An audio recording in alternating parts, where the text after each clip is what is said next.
Right, so let's start. This session is about uh, uh, digital marketing.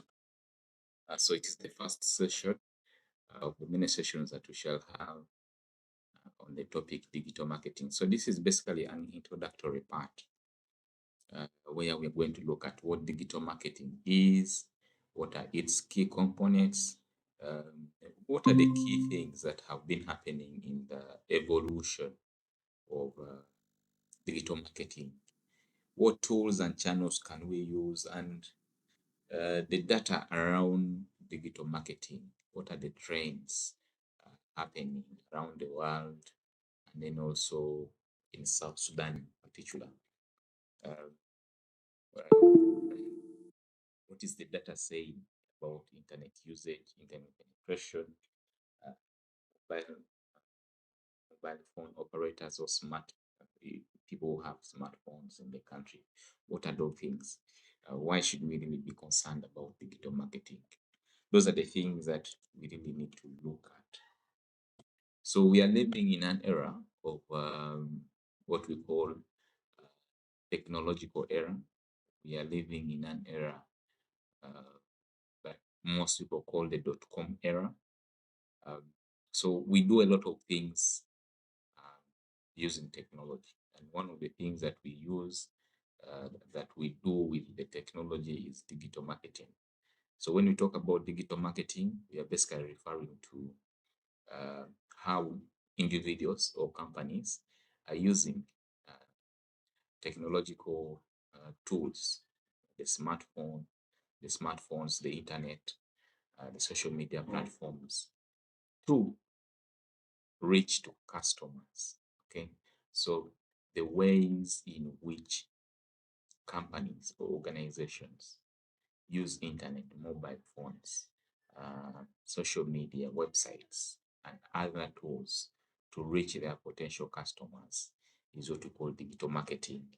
So it involves a number of activities, yeah, including brand promotion, including promoting products and services, such that people get to know about these services and products, and then they can buy. Okay, so it is like creating awareness, creating interest, and then purchasing. Okay, and then also supporting through supporting the customer or the potential client throughout that journey of making sure that they can make the right purchase or get the right service.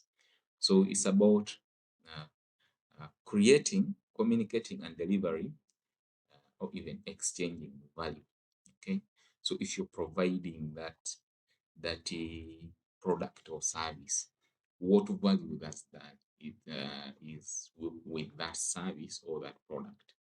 Usually, we focus a lot on the product that we are selling, but we are not communicating what value is the product having.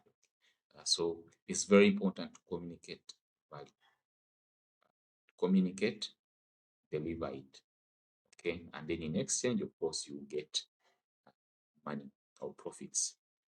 Okay, so it is very, very important that businesses, businesses, and even non-profit organizations have online presence in order to engage with their audiences uh, in the digital environment or the digital space. So what do people do when they're using or when they are having a digital marketing strategy? Okay, so if you, for example, you have a business, you are selling, let us say, scholastic materials, or let us say you are a school, okay, or you have a hospital. What um, what will you do with the digital marketing tools available to you in order to promote the business or the non-profit that you have? So you can do what you call content marketing, okay, where you create content that is relevant to your target audience such that they pick interest in it, and then it generates what we call leads. Okay, leads.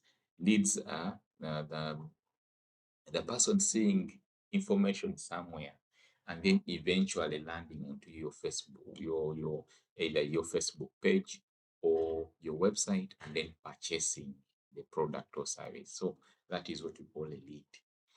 And then we have what we call search engine optimization, where your interest is in making sure that your website is easily easily seen, okay, easily seen and ranked by Google, such that it can be other people can actually see it. For example, if you have a dental clinic in Juba, if someone lands to Juba today and then has a toothache, when they go to Google and then they search for dental clinic in Juba, if they can easily get you on that in that search, then it means that you're perhaps doing well in terms of search engine optimization. We shall have a full topic on that. And then we move to social media marketing, where people promote their goods and services on social media platforms, Facebook, X, formerly Twitter, Instagram, and LinkedIn. Okay, so they promote the goods and services, increase awareness, engage, things like that. And then email marketing. This is where you a firm creates personalized messages to people who subscribe, maybe let us say to newsletters. It can be newsletters, or it can be people who have ever purchased a service or a product, and then uh, they have their email. So in case there is any new service or product, they can email uh, these existing customers about exciting products. So that is email marketing. And then we have what you call pay-per-click. This is where um, you promote, let us say, Facebook.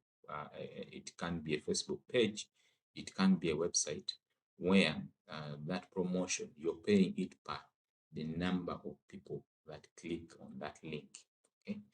So for example, if you have what you call Google Ads, and you're promoting your website on Google, uh, every uh, mm, every click on that link will be counted, and then the money will be deducted in terms of the number of clicks. That's the same thing with Facebook ads and also YouTube ads. And then we have what we call web analytics. This is about um, making sure that you have data on, on a campaign that you have implemented. You don't want to just spend money on digital marketing campaigns without getting to know how many people have been reached, how many people have engaged with the campaign, how many people have commented, and then the conversion rates. Okay, conversion rates. If you are marketing about a product, how many people have actually come to the store, or even gone to the online store and purchased. Okay, so you can only get that information when you use what you call web analytics. So we have a number of platforms where you can get web analytics. For example, if you post on Facebook, Facebook gives you what you call Facebook Insights. It basically gives you the impressions. Okay, how many people have liked, how many people have liked your Facebook page, how many people have liked the post, how many people have seen the post, and things like that. That is Facebook Insights. Basically, it's about analytics, and then Google Analytics, if it is Google Ads, okay, and then HubSpot. So, what are the key features when we talk about digital platforms or digital channels? Um, like what's unique about them? Maybe vis-a-vis the traditional marketing channels or media. So with the um, With digital platforms, you don't have what we call gatekeepers. This is to say that um, when you are in the digital space, uh, you have a number of channels, or you have a number of ways in which to access the, the, the, the, the person who is actually selling, or you can easily access the person who wants to buy. So you don't have people in between there as a middleman. So you don't have what you call gatekeepers. You can easily reach the platform that, or the key person of interest, or the key product, whatever it is. Okay. So there is that ease. Okay. Uh, and then, of course, it is intangible in nature. Um, so there is no physical limitation. Okay, so if I want to talk to the customer care for, let us say, Amazon, okay, customer care Amazon, wherever they are based, I can still sit here and then communicate to them, and then they can deliver the product that I actually want. Okay, so there is no physical limitation.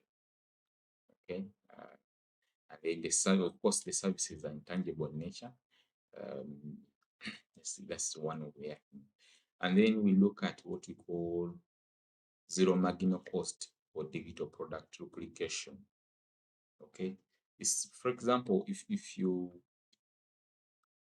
want to open up, let us say, Facebook, your Facebook page, a Facebook account, Twitter, even YouTube, you are not really going to spend any money. Okay? These are free platforms. They are free platforms that you can convert into money.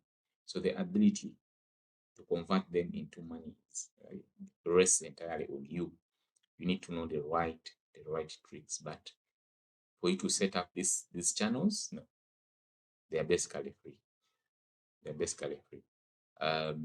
X these days, of course, now has a subscription option where you for you to access certain services, you need to subscribe, which is $80 every month.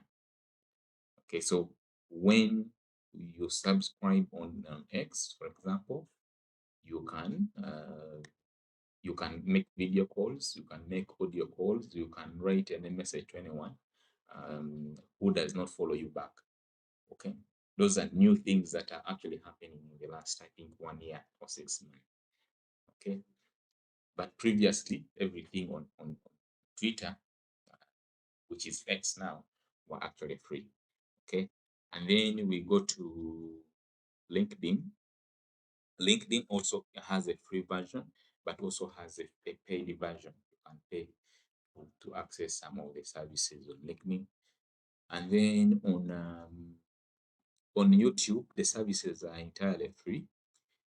The only subscription you can have is what we call premium subscription, where if you make premium subscription, of course, you don't have ads interrupting your video viewing. Okay, that's on YouTube. Okay, so basically, starting up YouTube channels, social media channels, is basically free.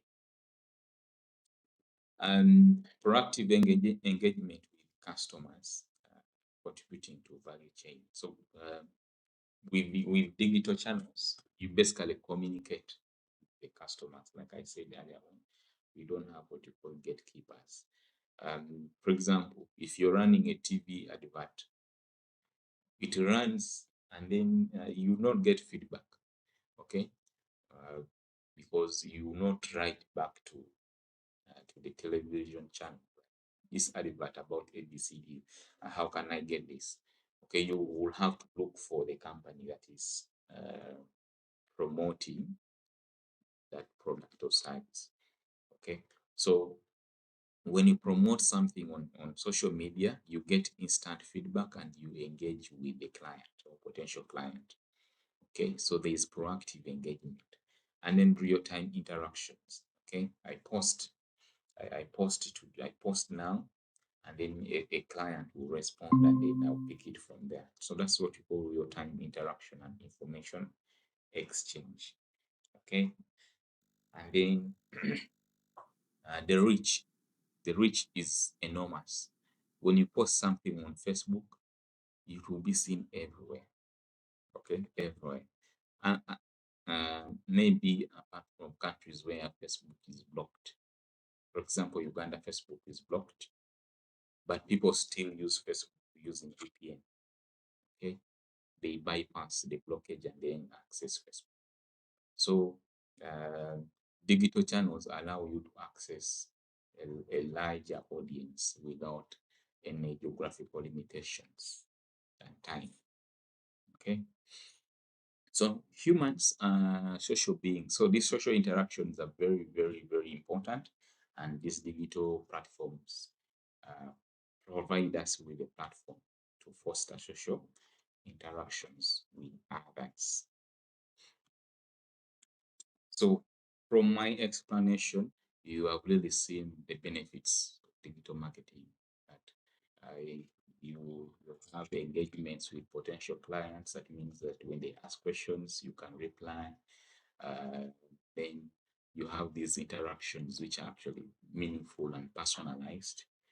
You have a greater reach. You can reach a number of people without geographical limitation or even time difference. Okay, uh, it also allows you to get a lot of data from the clients or from your followers that will help you to really understand the customer demographics. Okay, you know uh, how many people are in South Sudan that are following this channel, how many people in the outside countries are actually following my social media channels. So these data analytics are actually very, very vital, and they allow you to optimize your social media or digital campaigns. Okay, and then digital platforms can allow you to even supplement your offline campaigns. Okay, so for example, you can have let us say, an exhibition and a physical exhibition. Okay, so you exhibit the products that you have, but on top of that, that exhibition is actually streamed live on your social media platforms and websites. Okay, so uh, that means that they supplement each other. Offline and online activities supplement each other. Okay, so the benefits of digital marketing are quite enormous. Okay, you are providing support, you are interacting with the clients, you're getting data, you're getting to know them better. It allows you to handle complaints, it allows you to listen to them, and many things that digital marketing offers. So, what is the landscape? What we refer to this is that what are the numbers in terms of the digital trends and growth, digital growth? The number of people who are using internet is increasing each and every day. It will never decrease. I don't see any moment where there is a decrease in internet usage. So the number will continuously increase. Okay, so 5.3 billion internet users. Okay, that's a great number. Okay, that's almost more than a half of the global population actually using internet. Internet penetration is about 62%. Okay, so people who can get access to internet around the world, 66.2%. Okay, this is also an increment. Okay, this is to say that, like I said, that internet users will continue to increase, and I don't think that unless there is a global catastrophe where internet users will decrease. Okay, And then those who use social media, it's like over 95%. Okay, 95%. If you have 62 out of the 66% that access internet, out of the 66% that use internet, 62% are using social media. That means it is about above 90% of those who are on internet are using social media. Okay, so that is also an increment that we are going to see here, that over the next years is going to be an increase in social media usage. And then those that use mobile internet are 60%. Okay, this means that um, the people who are on the internet mainly rely mobile phones to access internet. They are not using laptops or desktop computers or other gadgets, iPads and others. They're mainly using mobile gadgets.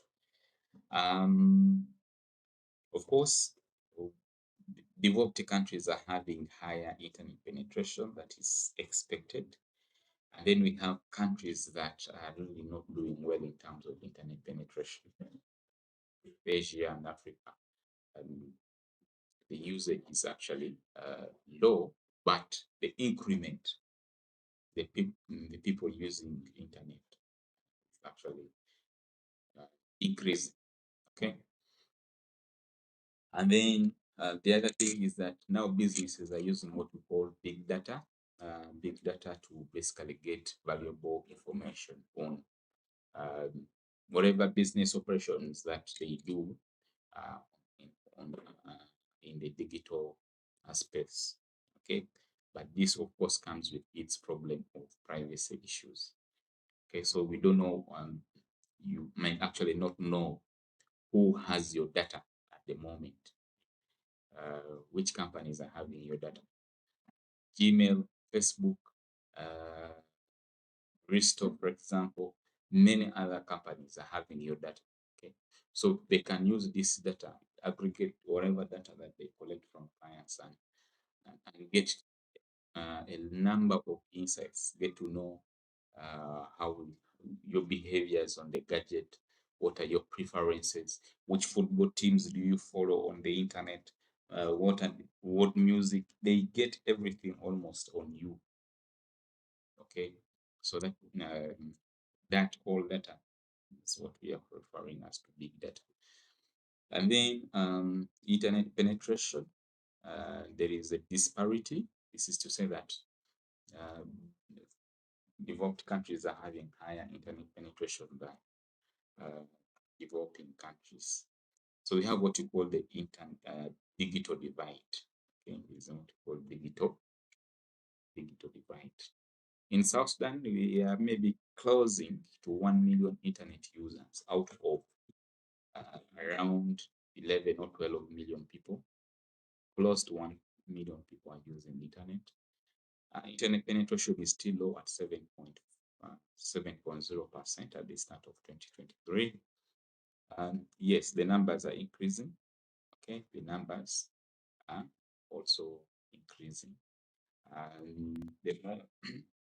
The, the mobile operators, the MTN, the Zain, and the Bitel are the major internet providers.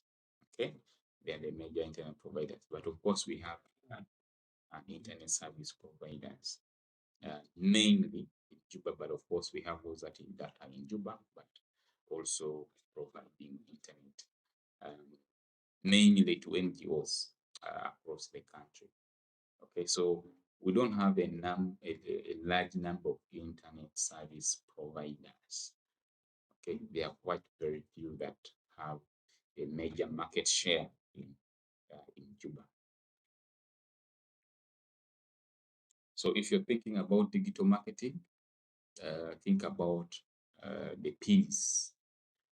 Often we have what you call the 4 P's of marketing, but in this case, we're talking about the 7 P's. That is the product, price, place, promotion, people, process, and physical environment. We shall look deeply into this in another lecture called the digital marketing strategy.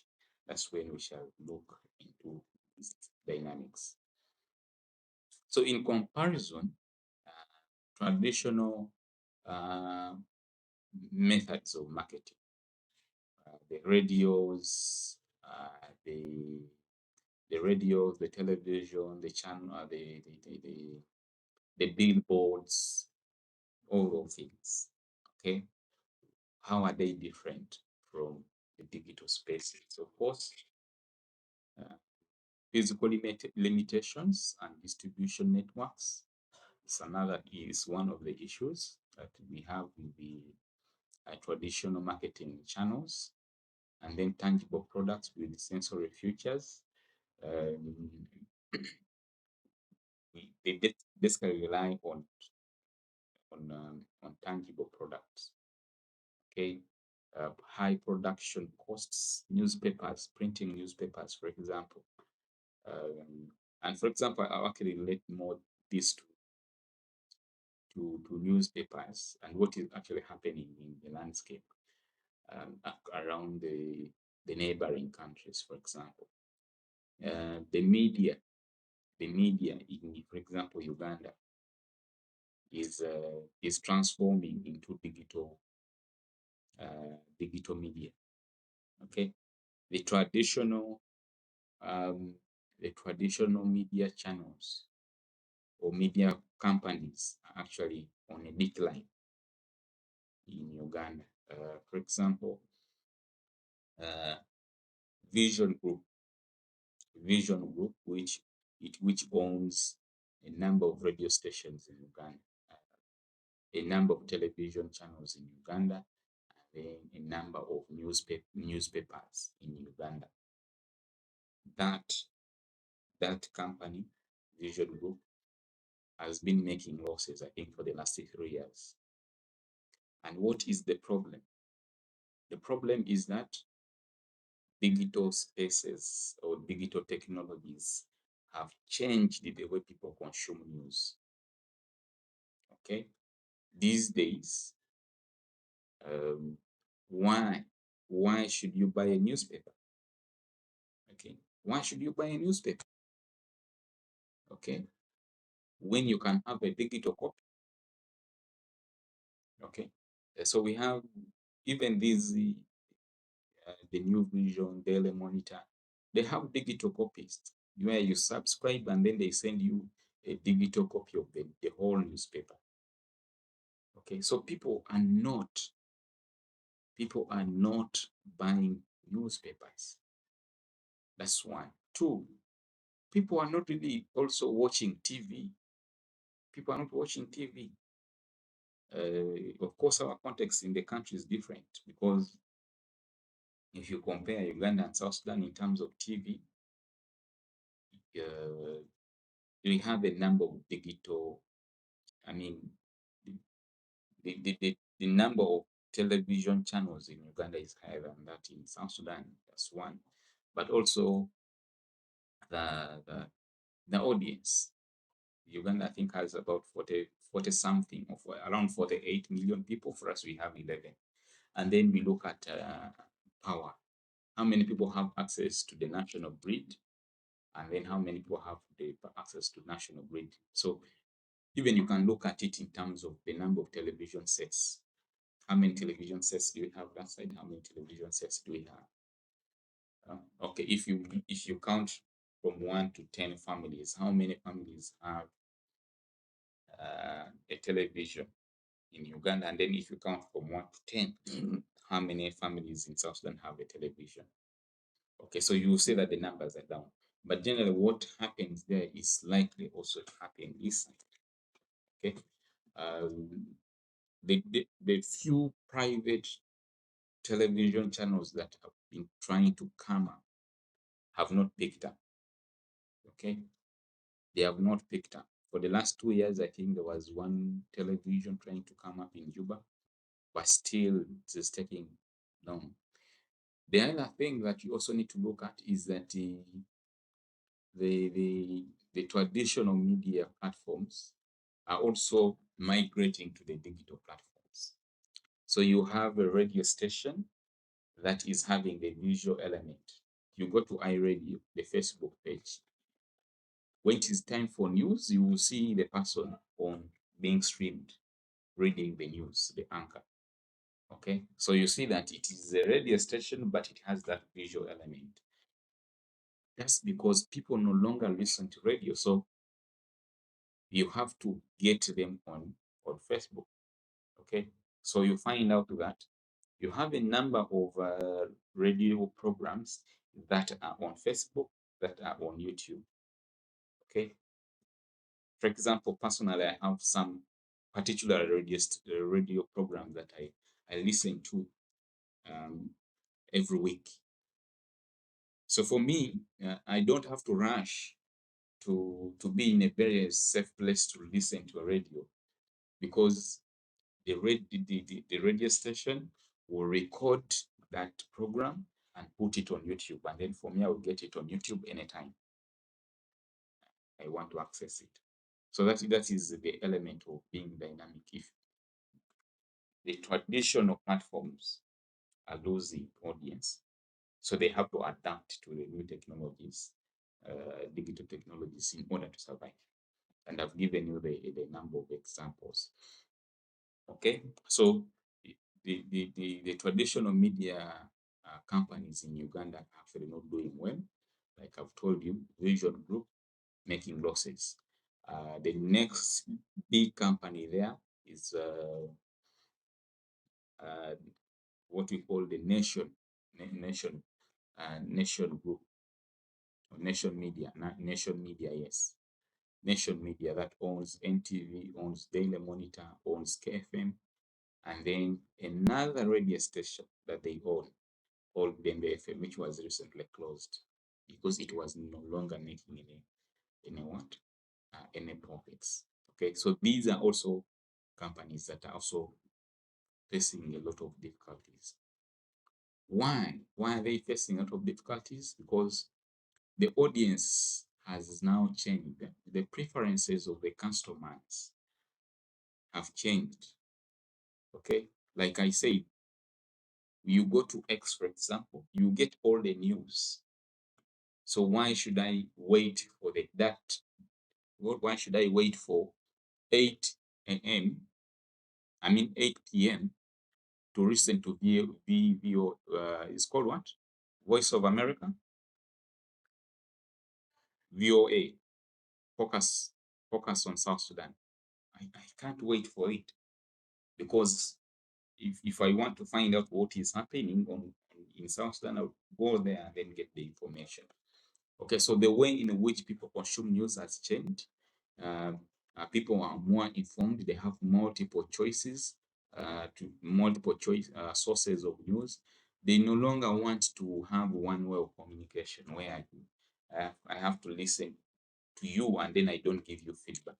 Okay, so those are the issues. So that also means that if you're a radio station, for example, now if you want to open a radio station, and you're going to compete for the same audience, it does not necessarily mean that you're going to compete with the radio stations in Juba. No.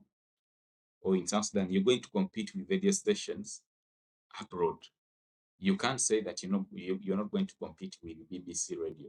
You can't, because people are listening to BBC and BBC is not here. Okay. And then you have people who are listening to radio stations. Let us say someone is from Zambia and then comes to South Sudan.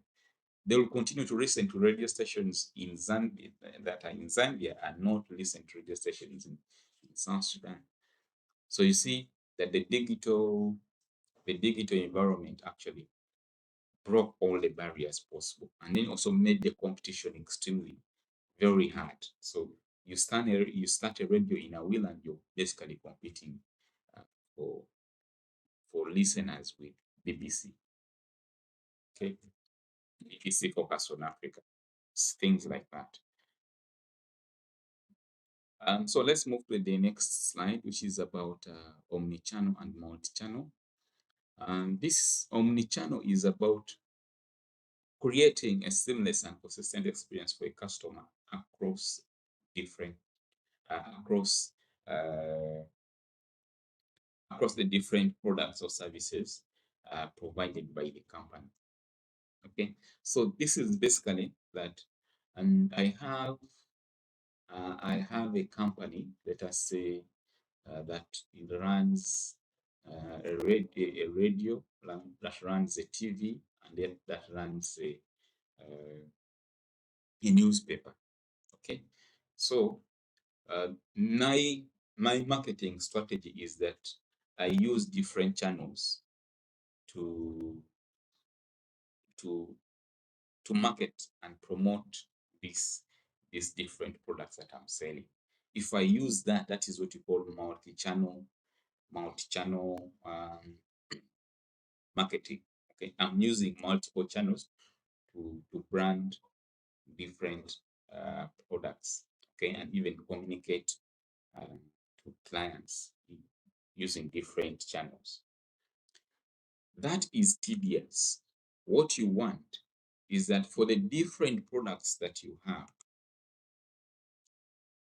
it should be very easy to use a unified communication or digital marketing strategy.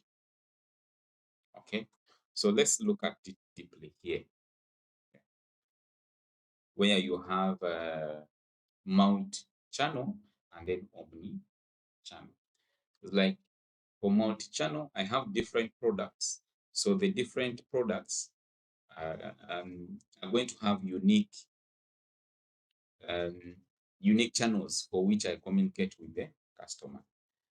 Whereas the omni-channel is that I basically focus on the customer and see that the customer can choose whatever they want to communicate with me. So they have all these options available for them. So it is comprehensive, comprehensive way of making sure that you have streamlined communication between the customer and and the uh, and in the company. Okay, so you don't want to have what you call multi-channel because it is disjointed.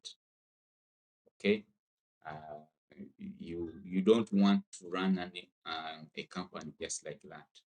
You want to make sure that um, you have streamlined your processes such that it is very easy to communicate.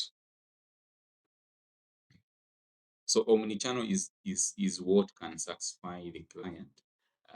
You have high conversion rates, higher average order value, more efficient marketing campaigns, and then it gives you um, better options or better understanding of the customer behavior. But then you really need to make sure that you integrate the technology quite well, such that the communication is actually seamless. Okay, you focus a lot. It needs a lot of focus on the customer. Uh, that's one of the issues. It creates more demand if you focus in making sure that the customer is actually satisfied. It means you need to devote enough resources to make sure that the customers are actually satisfied. So it can be complex to manage. That is what could be what needs to be done. So what's the evolution of digital marketing? The internet came into being around 1990s. Okay, the 1990s, that's when we had the concept of internet. And then basically the companies that had the websites were basically used for putting banners and then pop-ups. You open a website and then you have a pop-up message or you have a banner about a given product or service. So that was in the 90s. Okay. And then the issues, the proliferation of the search engines came in now, where you have, at the moment, we have very many search engines. Of course, Google is the commonest one. Okay. Now, the issue with the search engines is that you need to be, if you have a website, you need to make sure that your website can easily be visible. So that gave rise to what we discussed earlier on, the search engine optimization and search marketing. If you want people, if someone wants to get a salon in Juba, they just Google and then say the website and then go to that salon. Okay. So that was then. And then emails also came in. Okay. This allowed mass communication and promotions. And then in the 2000, which year, which year did we have Facebook? Facebook was started which year? That one I cannot remember, but it's around 2006 or 7. 6 or 7. Okay. Another person?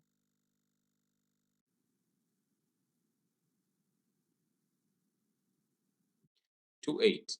I think, is when Facebook was started. And then 2 years later, Twitter was started. So I think Twitter, which is X now, was started in 2010, I think. And then Facebook, 208. So the era of social media platforms now came in, and then it came with the rise of content marketing. And this continues to be the norm. Content marketing is now almost the norm. So issues to do with blogs, videos, social media posts became the norm. And then, of course, you also have to look at when you're looking at internet, the other thing that you also need to look at is the rise of mobile phones, and the technologies or the capabilities of mobile phones. I remember I was still at campus, and the serious phones used to be BlackBerry. Those are the serious phones. If you had a BlackBerry, you are the top person. If you had a Nokia with they used to call it a quart, with a quart keyboard, a keyboard which is like that of a computer, you are the man. Okay. Um, and again, uh, at that time, iPhones were not really were not the thing by then. Nokia's and Nokia's, Semen, those were the phones. I think Semen, I don't know. Has any one of you used the Semen phone?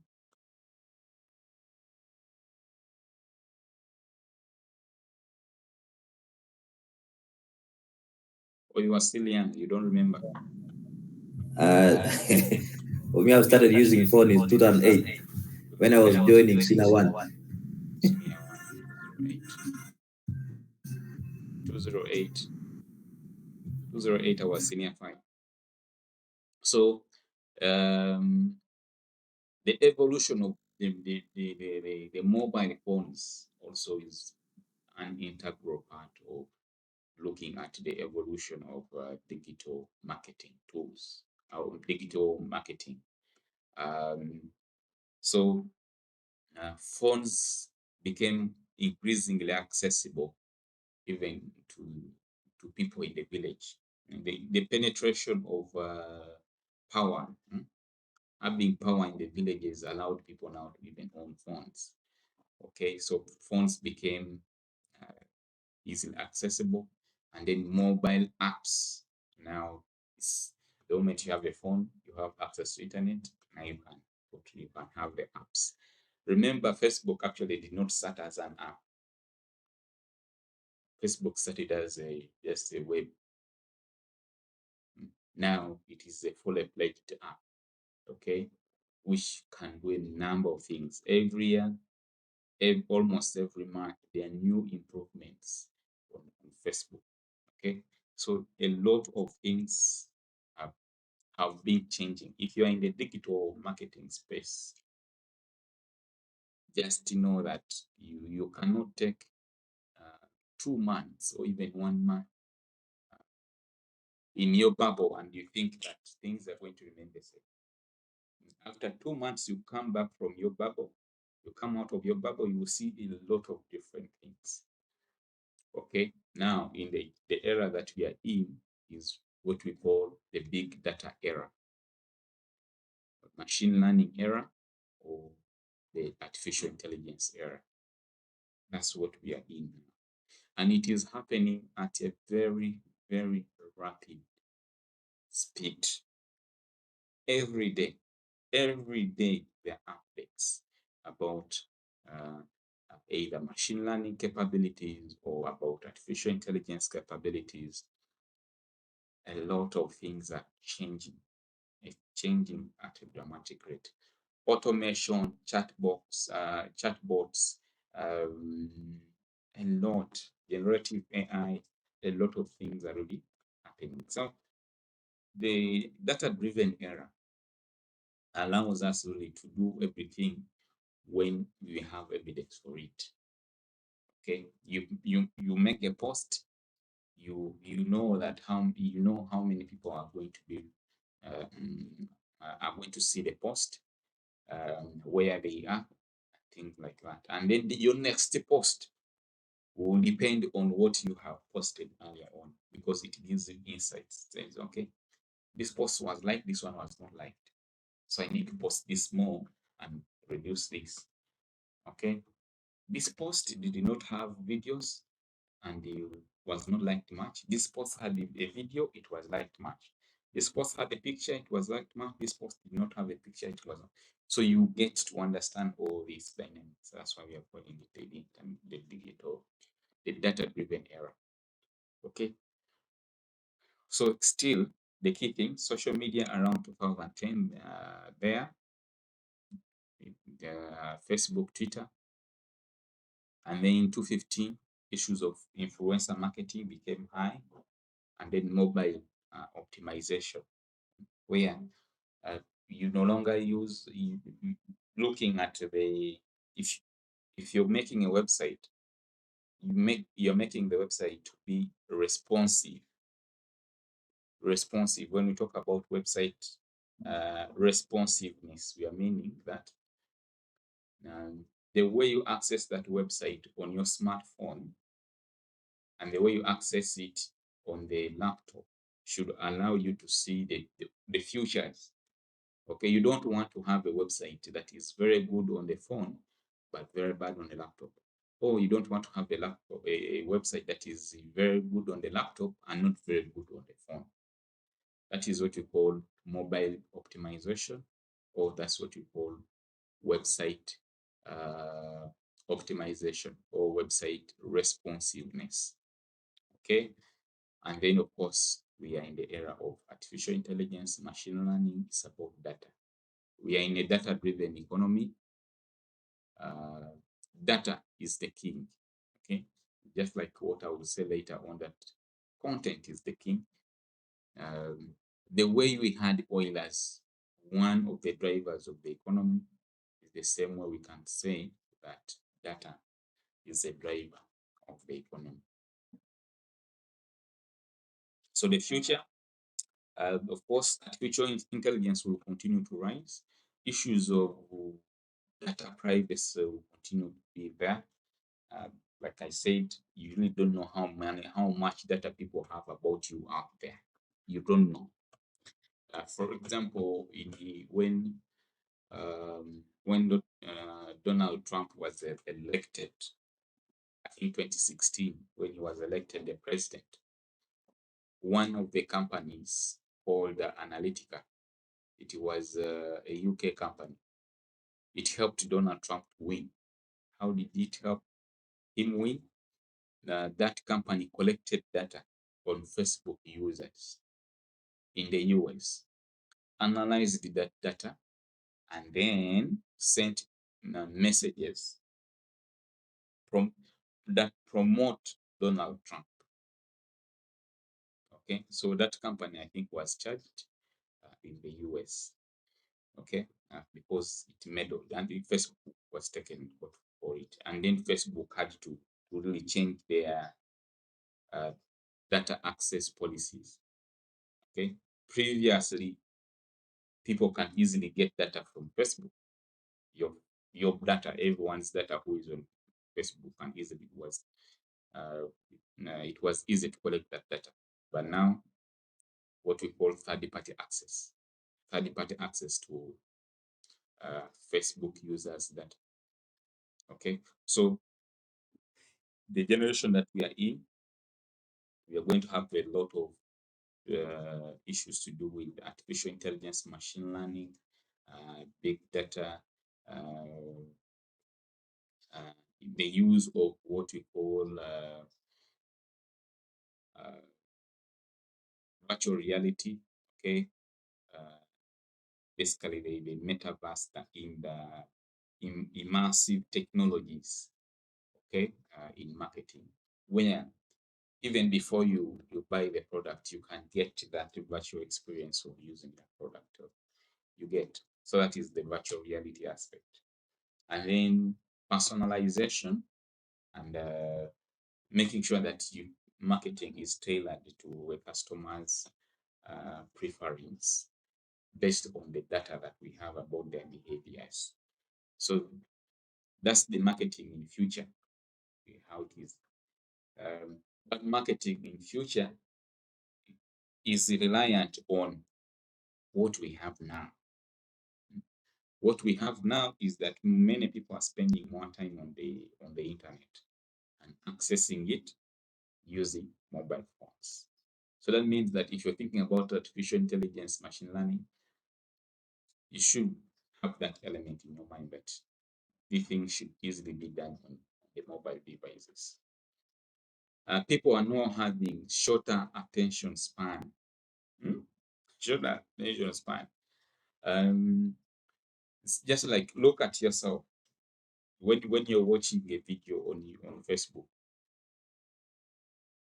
If the video has to be extremely engaging for you to watch it for more than 2 or 3 minutes. The moment someone you click on the video and the first 30 minutes is not engaged, it's like you're not focused on it. You're going to scroll and move to the next thing, and you forget about it. Okay, so that means that when you are really making content, make sure that your content is concise and highly engaging, because people are not really focused when they're having their devices. Okay, so people also expect custom personalized experiences that I've talked about, and also interaction with brands. Okay, if I get a problem with the corporation, let us say Zen, their line is having issues, I communicate directly with them, whether it is through WhatsApp or I go to X and then post, say ABCD, I'm having this problem, can you solve it? And then they get back to me using the platform that I've used. And then content is very, very important. You need to generate content that is engaging. Okay, we shall look at the qualities of good content. We have people who have made names for themselves as digital content creators. The customers are, or the consumers are active, informed, and connected. So we are living in a connected world. Don't think that if you're in a digital space, you're the only king there. People have options. They're informed about other options. So the issues to do with pricing, how you handle complaints, how you do everything on a digital space is very, very important to reflect your brand. Okay, because you see, these days is very common. You, as a company, you do an error. If, for example, it's only that we have not yet really practiced it here. You go to a pharmacy and then buy a drug, and then that drug appears to be expired. You you take the picture of the drug, share it on X or any social media platform, tag the company that sold you that drug, and then tag the National Drug Authority of the country. So you see that people are informed. They know that this drug is expired, and then they tag you, and then they tag the government authority that is supposed to check you. Okay, so that means that you should be very, very, very careful in everything that you do. Okay, and they deliver personalized experiences, engage with them authentically. Okay, um, there's even companies have what you call a persona. Okay, people should feel like that yes, you are talking to them genuinely. But the moment you saw that persona that is impersonal, that has no human face, then that is not authentic. You need to avoid that.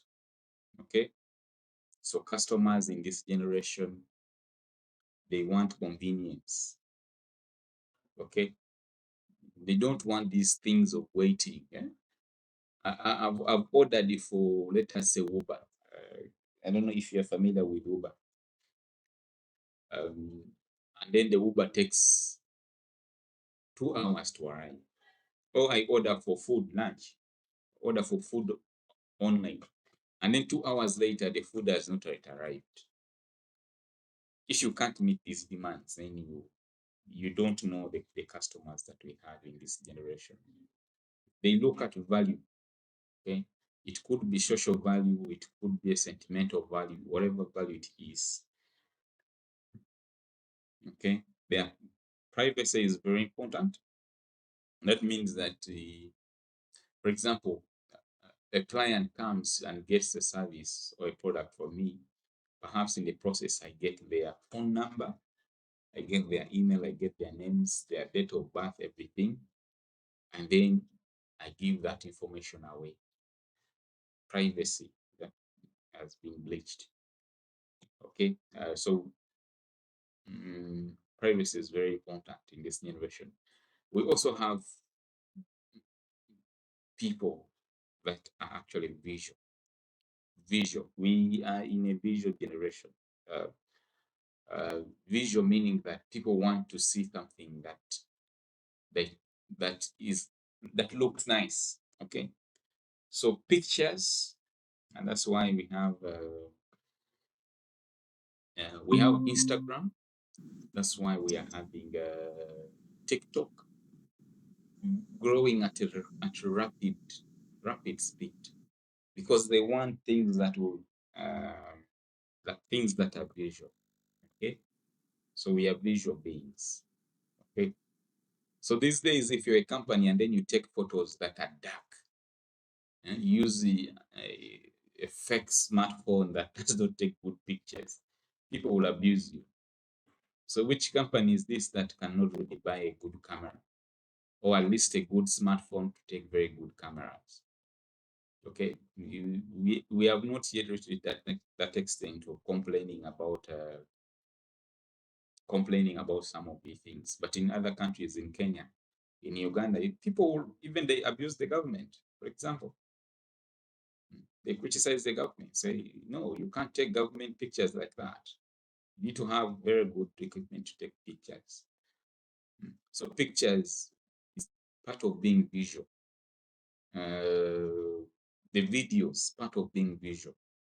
And then community driven. So in the digital landscape, we have three forms of digital media.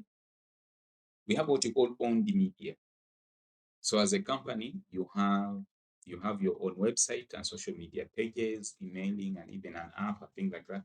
Those are well, I can call them digital assets for the organization. You control them, and we call them owned media. You have control by them. Okay, that's the best thing. That it allows you to manage the information you're giving out, the content you're giving out. And it enables you communicate and create positive relations with your customers or audience. Okay. The challenge is if you don't put content there, uh, if you don't put content there, it will be useless. If you're not engaging, the number, the customers or potential customers will feel neglected, and you don't create that brand, you're not creating that awareness, you're not creating that interest, you're not going to have conversions. Okay. So if for the owned media, you really need to put an effort to make sure that they actually even updated. You have companies here that often open a Facebook page. The last time they posted is 2001. For me, if I want a product, I go to your Facebook page, I see the phone number, and then I see when did you last post. The moment I see that you last posted in 2020, I will not call you, because I'm sure that number may even have changed and you have not changed it. Okay. Or maybe the Facebook page has already actually being taken by another person. So I will not bother calling. So for all the media, it means that you really need to have a strategy in place to make sure that you update these channels always and always. And then paid media. Paid media is where you pay some money to make sure that you reach your audience. So Facebook adverts, Google ads, a number of ads that you can pay for, all under paid media. The benefit is that yes, you can reach the people that you actually want, and in most cases it is cheaper. By the way, it is cheaper. For example, if I want to place an advert on a newspaper in South Sudan here, having a full, maybe quarter, let us say quarter of a front page, may cost $100 in our usual newspapers here. But you look at how many people will be able to see that. You are not going to be very, very certain, but you can look at the number of copies that are distributed by that newspaper every day. So the newspaper, I don't think they print more than 1,000. I don't think currently in Juba. If they print more, it could be 1,500 to 2,000 copies every day. So if you're paying 100 for about 2,000 people to see that advert. But if you pay 100 US dollar to Facebook, you're going to have about 50,000 people in South Sudan looking at your advert. So which one is better? You basically go for the digital. That is Facebook. Okay. So paid media is good. You can reach your audience affordably, but over time it can be expensive. But it cannot be as expensive as the traditional media. And then we have what we call earned media. Where you sell a product, someone goes and posts about it. That is what we call earned media. Someone giving a testimony about your product. Someone saying, yes, I bought a product from ABC. It was extremely very nice. That is earned media.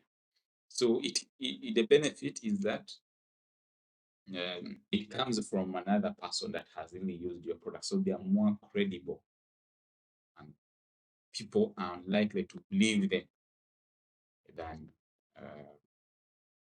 if you're the one who communicates. Sometimes let people communicate about the good things that you do rather than you communicating about the good things that you do. So that's the benefit of earned media. The challenge is that you don't really have full control, so you cannot know what can happen really. Okay?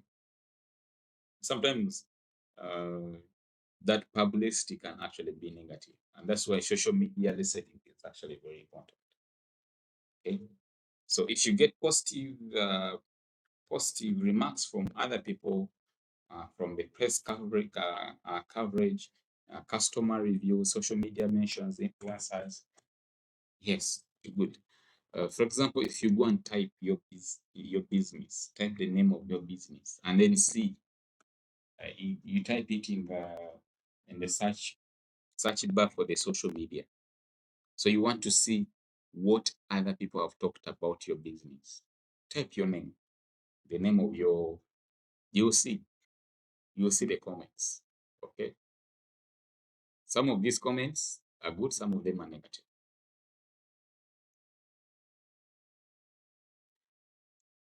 Yes, we have seen the benefit of digital marketing, but of course it comes with its own challenges, especially in South Sudan where we have about 11 people and we have less than a million people using internet. So technological issues, adoption rates are still low. But you need to remember this, that the way in which people adopt new behavior, or in this case, technology, is not going to be the same.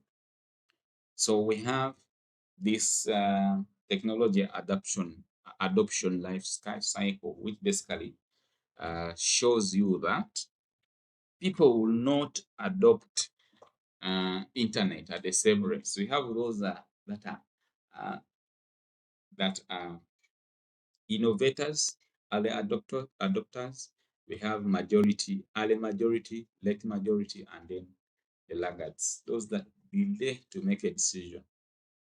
So yes, we have very few people who are using internet, and they are facing issues to do with the internet usage or technology use. But with the time, we expect that the numbers will increase. Okay, and time will reach when majority of the people in the country are actually accessing internet and using technology. Okay, so that is a framework that you, or a model that you need to always keep in your mind. That when you're starting something new, few people will actually accept it. And as time goes on, you will have a time T when majority of the people have accepted the technology. And then everyone will be comfortable using the technology. For example, in Kenya, here, most transactions are now being done using mobile money. Okay. In South Sudan, mobile money usage is still low. Still low. We have mGrush. mGrush usage is still low, but with the time, people will actually accept that it is safer to send money using mGrush. Why could someone be interested in using money transfer when you can use mGrush? I don't use, you get it. So, but of course, this is a new technology. With the time, people will accept that it become a reality. If you are in a business and then you find out that even your boss um, is not accepting the use of technology in the business or for marketing reasons, what do you need to do? Of course, you need to give them the information such that they can easily make the decision, convince them. Okay. And then the second option that you can do is do what we call proof of concept. Test and show them how it works. And then they see the results, they will accept it. Okay. That is very important. Proof of concept. And then we move to what we call rollback plan. Okay. That in case the technology does not really work out, what issues will actually emerge and how are you going to handle them? Okay, that's very vital. And then we have people who really don't know how to use these technologies. Even you see, digital marketing is one field that I think is very, very, very, very vital. But most people are not actually uh, interested in it, partly because they lack the knowledge about it, but also they don't have the skills about it. So you can be really very, very interested in the digital marketing, but if you don't have the skills, it brings a problem. And sometimes you will not actually be the one to do the work. Okay. So what you do in that case is make sure that you train people, those who will actually be participating or be participating in the implementation of the digital marketing strategy for the company. Train them. Train them in digital marketing. Okay, that's the solution. Alternatively, recruit one or at least some people who really know and have the background of digital marketing. Okay. Unfortunately, in our country, I've not seen programs on digital marketing. Okay. I've not seen particular programs that are tailored for digital marketing. Okay. Digital marketing just comes in as a course unit of marketing, bachelors of marketing, and things like that. So we have not really done well in terms of training people. Short certificates in digital marketing, things like that. These are very important in opening spaces for people. The company will tell you we don't have money for digital marketing. Okay, that's a challenge. But of course, when you're making this strategic plan, make sure that that allocation is there. Use evidence to demonstrate to them the return on investment if they actually engage in digital marketing. Sometimes people don't uh, don't actually accept the idea because they don't know how much they will get out of it. So make sure that they really understand the financial planning behind the financial planning and returns behind digital marketing. So for you to succeed, you really need to know uh, the audience that you're targeting, uh, what are your objectives, use data extremely very well, create highly engaging content. This is where I talked about the cameras, the poor quality videos and things like that, poor English, a lot of things there. Strong presence and active engagement. Someone makes a post on their business Facebook page and they don't come back to reply to any questions. That is non-engagement. You don't want to have that. Use the technology effectively. You can use automation tools. Okay, automation tools. If you are not available, an automated message can say, please, we shall contact you the following day during this time, and something like that. Automation is very important. Or monitor the performance of the campaigns. Okay, you want to invest where you see results. Okay, be flexible, adaptable, be responsible, and ethical. Okay, continuously up your skills and expertise. Like I said, digital marketing is a field that changes every day. So you need to keep up with the game. Okay, so that marks the end of this presentation. You have any questions?